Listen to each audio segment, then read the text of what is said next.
Ya, salam jumpa, salam sehat senantiasa. Pada kesempatan ini saya mau bahas adalah uji dua sampel dependen. Ya, kita lihat ini saya bahas. Ini contoh soalnya, sebuah perusahaan telah merancang formulasi tablet yang mengandung bahan alam yang telah dilaporkan mendorong penurunan berat badan. Agar klaim ini dapat dicantumkan dalam literatur produk, perusahaan tersebut telah diminta untuk memperkuat klaim ini dengan melakukan uji klinik. Oleh karena itu, perusahaan telah merekrut 10 orang sukarelawan pria dewasa obesitas dan mencatat berat badan awal mereka. Berarti apa? Ditimbang, ya, ditimbang, diukur istilahnya. Selanjutnya, masing-masing sukarelawan diminta mengkonsumsi satu tablet tersebut 2 kali sehari selama 1 bulan. Kemudian berat badan mereka ditimbang kembali. Hasil uji klinik disajikan sebagai berikut. Nah, ini tabelnya ini ya. Ini nomor pasien, nomor 1, 2 sampai 10. Berat badan sebelum perlakuan 140, 125, 154 dan seterusnya. Setelah 1 bulan. Nah, ini setelah 1 bulan, ini di sini kan keterangannya berapa? 1 bulan. Setiap hari mengkonsumsi sehari 2 kali. Konsumsi 1 tablet mungkin ya. Ini mungkin 1 tablet atau 2 tablet. Yang penting mengkonsumsi obat tersebut ya 2 kali sehari selama 1 bulan. Ini dianggap sukarelawannya tepat, taat, artinya selalu makan ya. Jadi kalau sukarelawannya agak balelo ya tidak diminum. Nah, tidak diminum kan dalam uji klinik ini kan mungkin tidak akurat ya, artinya mungkin diragukan, tapi ini dianggap taat ya. Jadi setiap hari minum pagi dan sore ya ini. Nah, setelah ditimbang ini berat setelah perlakuan 131, 121, 150 dan seterusnya. Dengan menggunakan uji statistik yang cocok, simpulkan apakah bahan alam ini bermanfaat klinis atau tidak. Ya, di sini karena sebelum perlakuan, sesudah perlakuan, saya gunakan uji berpasangan atau dependen. Ya, itu berpasangan. Artinya satu subjek atau satu sukarelawan dikenakan pengukuran 2 kali. Ya, saya bahas analisanya dengan menggunakan SPSS, alat bantu SPSS. Walaupun secara manual sudah saya bahas kemarin ya. Ini saya gunakan SPSS. Nanti tanda petik saya uji normalitas dulu. Kalau tidak normal, saya menggunakan statistik non parametrik ya. Pak, kalau nggak normal pakai non parametrik. Ya, juga nanti saya bahas non parametriknya. Walaupun normal ya dianggap normal. Saya gunakan non parametrik. Jadi dalam uji dependen ini saya gunakan yang parametrik dan non parametrik. Ya, kita langsung ke SPSS. Nah, ini. Seperti biasa saya definisikan dulu sebetulnya ya. Ini kan karena saya filenya sudah jadi ya. Di sini file variable view, selalu diklik atas name, jangan lupa sebelum perlakuan, sebelum underscore perlakuan, tab desimalnya 0. Mengapa Pak? Hasil timbangannya kan 0, maaf, bulat ya, tidak ada desimalnya. Oleh karena itu di sini desimalnya saya berikan 0. Saya tulis di sini untuk labelnya berat sebelum perlakuan. Berat sebelum perlakuan. Ya. Value-nya tinggalkan aja biasa, tetap biar defaultnya. Di sini measure-nya scale. Nah, ini. Setelah itu di tab. Nah, ini di tab. Tab langsung ke baris 2, name. Sesudah perlakuan. Lihat sesudah perlakuan ini. Nah, saya ketik sesudah perlakuan. Jangan lupa pakai underscore ya, jangan, tidak boleh ada spasi. Jangan lupa, tidak boleh ada spasi. Tab desimalnya 0. Labelnya berat sesudah perlakuan. Satuannya apa? Kilogram ya, silakan kilogram ya. Ini saya lompat aja lah itu ya, apa tidak saya sebut satuannya. Ya, tab scale-nya langsung measurnya langsung scale. Nah, ini dah selesai. Langsung saya kembali ke data view, mau isi datanya. Nah, ini loh, isi datanya ini ya, yang sebelum perlakuan silakan Anda copy ya. Kalau di Excel, copy di Excel dulu boleh, langsung dipindah ke sini. Kalau mau langsung silakan ya, Anda ketik seperti biasa, ulang gitu ya. Ini yang dah sebelum perlakuan, angkanya masukkan. Sesudah perlakuan, Anda masukkan. Setelah Anda nyeting begini, kita lanjutkan. Uji normalitas dulu. Syarat ya, kalau uji T, uji apa? 2 sampel, baik independen maupun dependen, kita uji normalitasnya dulu. Pak, kalau homogenitasnya nanti kan ada sendiri ya, ini. Ya, klik analis. Deskriptif statistik seperti biasa, pakai uji normalitas analitik.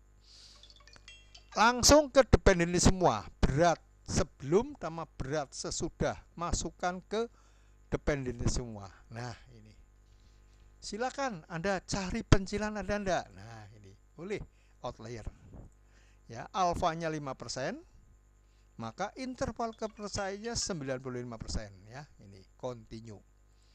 Plot. Nah, the stem leaf-nya hilang. Normality plot with test. Test normality. Tes homogennya ini nggak kelihatan, nggak aktif karena ini tunggal, ini ya tunggal sendiri-sendiri ya. Ini continue. Oke. Ya, ini. Kita lihat hasilnya masih processing.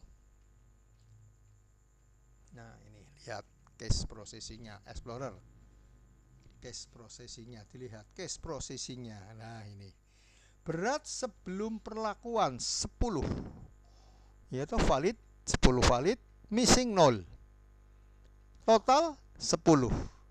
Nah, sekarang yang penting deskriptifnya inilah, ini deskriptifnya nanti dipakai di KTI atau skripsi sebagai lampiran, sertakan ini boleh, karena ini kan lebih lengkap ya, komplit. Walaupun Pak kok banyak ya itemnya, iya enggak apa-apa, tapi ada nanti kalau Anda di ujian NAFA deskriptifnya lebih ringkes. Nah, ini dah, ini sampai sini ngerti ya. Kita lihat uji normalnya, kita tengok, kita jenguk atau kita lihat iya, berat sebelum perlakuan, signifikasinya dari Kolmogorov lebih dari 0,05 normal. Menurut Shapiro lebih dari 0,05, 0,288 normal. Untuk yang sesudah perlakuan, signifikasinya untuk Kolmogorov 0,110, lebih dari 0,05 normal. Shapirovic 0,177, lebih dari 0,05, maka saya katakan normal. Data berdistribusi normal atau data diambil dari populasi berdistribusi normal. Nah, itu maka normal ya. Ini ya, setelah normal, kita tahu normal, maka saya gunakan parametrik. Nah, Pak, kalau nggak normal gunakan non parametrik. Nah, nanti ini setelah pakai non parametrik saya gunakan setelah parametrik saya gunakan non parametrik, dianggap tidak normal misalkan lah ya. Ini ya, Pak, pencilan ada enggak? Nah, pencilan dilihat dulu pencilan. Nah, kita lihat ya. Nah, ini berat sebelum perlakuan, tidak ada pencilan. Masih ingat batas atas, batas bawah, median. Nah, ini ya. Sekarang berat setelah perlakuan. Nah, ini ya, tidak ada pencilan ya, artinya bersih dari pencilan ya. Saya lanjutkan dengan uji 2 sampel dependen. Nah, ini langsung ke data aja biar kelihatan. Klik analis, compare min, pilih per sampel t-test. Per itu berpasangan, sampel t-test. Nah, uji berpasangan. Ya, berat sebelum perlakuan masuk ke variabel pertama. Berat sesudah perlakuan variabel kedua. Oka langsung, ya toh? Oka. Ya, ini. Lihat t-test. Nah, per sampel statistik. Per 1, per 1. Berat sebelum perlakuan, berat sesudah perlakuan. Minnya sekian. Minnya sekian. Min yang sebelum 135,10 kilogram misalkan gitu ya. Di bawahnya 130,590 ya kilogram. N-nya 1010. Standar deviasinya 18,181, bawahnya 19,278 standar errornya ini. Per-nya ini. Nah, di sini per korelasinya ya ini. Tapi yang kita bahas yang ini. Nah, ini per sampel t-test. Berat sebelum perlakuan vs setelah perlakuan. Nah, itulah ya ini. Bagaimana? Standar minnya sekian, standar T-nya, uji T-nya mana ini, signifikasinya ini dilihat.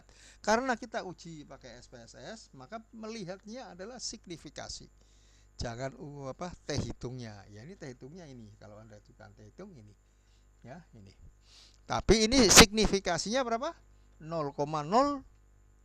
0,002. Lebih kecil dari 0,025. Nah, ini lebih kecil. Ya toh? Berarti ada perbedaan. Nah, artinya ada pengaruh. Ada pengaruh ya. Uji klinis tadi berpengaruh, tabletnya bisa menurunkan berat badan. Nah, ini. Ya, sampai di sini jelas. Berarti uji klinis ini simpulannya bermanfaat. Ya, bisa menurunkan obat itu, obat bahan alam bisa menurunkan berat badan. Nah, ini ya. Ini jelas ya? Ya. Kita lanjutkan. Anggap saja kalau tidak normal. Nah, ini.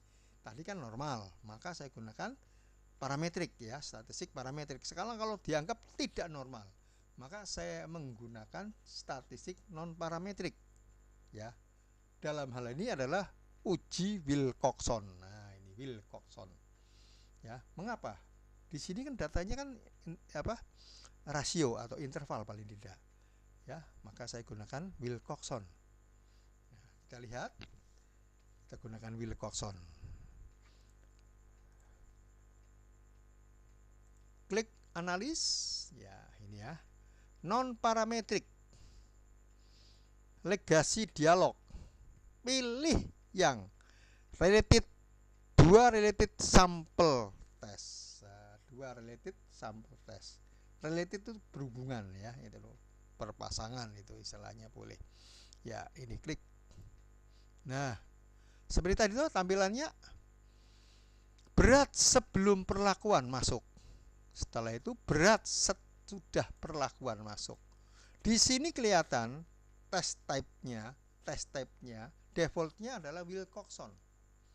Wilcoxon kapan digunakan Wilcoxon? Jika ya toh datanya minimal ordinal. Datanya ordinal. Pak, kalau data interval atau rasio, maka harus dijadikan ordinal dengan cara memberi peringkat ya, diperingkatkan. Nah, diperingkatkan istilahnya. Ya, di sini gunakan Wilcoxon. Sama uji tanda. Nah, uji tanda sign ya ini. Tapi yang terkenal Wilcoxon. Pak, kalau McNemar kalau datanya dikotomi. Ya, ini dikotomi. Kapan nanti kita lanjutkan yang dikotomi ya. Ini kan soalnya karena yang dependent tapi yang bukan dikotomi. Ya, bukan dikotomi. Nah, ini. Ya, kita langsung oka. Nah, di sini NPAR Wilcoxon Sign Rank Test. Ya, di sini berat sesudah perlakuan, berat sebelum perlakuan. Nah, ini signifikasinya ya ini. Tapi nanti yang diambil, yang dilihat adalah yang di bawah, tes statistiknya. Asymptotik 0,012 kurang dari 0,025, maka dikatakan ada perbedaan. Ya, ini ada perbedaan. Berarti apa? Uji klinis ini bermanfaat ya, memberi tablet itu sehari 2 kali, pagi dan sore selama 1 bulan, bisa menurunkan berat badan bagi orang yang pria obesitas ya. Berarti uji klinisnya berhasil. Nah, ini bisa dipasarkan ya, kalau menuju bisnis gitu dipasarkan. Nah, ini ya. Ini sampai di sini jelas. Kita sudah bahas yang parametrik dan non parametrik ya. Ini Pak, kalau besok datanya ordinal, langsung pakai non parametrik ya. Itu jangan pakai parametrik karena datanya ordinal ya. Tapi tadi kan datanya kan apa? Interval ya. Dari apa? Dari mengukur. Nah, ini. Maka saya berusaha pakai parametrik, ternyata normal semua, maka saya gunakan parametrik. Tapi kalau Pak tahu datanya rasio atau interval, ternyata sampel saya nggak normal Pak, 1, ya terpaksa gunakan non parametrik, dalam hal ini Wilcoxon ya. Sampai di sini ada kira-kira, maaf ya, jelas ya ini, karena kan YouTube tidak mungkin langsung Anda bertanya langsung ya. Ini untuk pembelajaran aja ya. Kalau belum jelas, nanti kita lihat contoh-contoh berikutnya biar lebih jelas ya. Saya akhiri sekian dulu. Salam sehat senantiasa. Semoga kita berhasil untuk mencapai cita-cita. Amin.